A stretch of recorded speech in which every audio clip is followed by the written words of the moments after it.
Shu. Jasur odamga qarab aksirmaydi. Sen odam emassan-ku.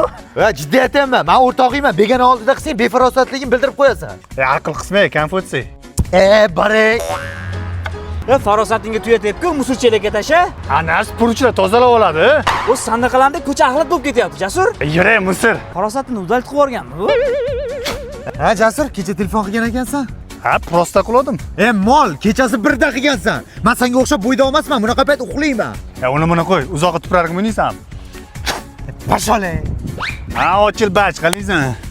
Katta vahimmisan, qo'l bilan salomlashmaydi, Jasur. Yo'q, salomlashmaydimi? Ha? Avansa qartolikka. Yiqali, siqirt. Ha, da qilish kerak. Masa bo'lmaydi ukam. Jasur, sen sekinroq gaplash, ko'chadamiz. Katta xolangni uyda emassan. Nima ishinglar bu? Xohlaganda gaplashaman. Bo'ldi endi Jasur. Qachongacha mana shunaqa yurmoqchisan? Ozgina bo'lsa ham ishlatgan o'sha. Onasini ham sen farosatingni zanglab chirib ketgandir. Voy, bilin, senga umuman foydasi yo'q ekan-a? Bu farosati bilan qonuniy ajrashgan.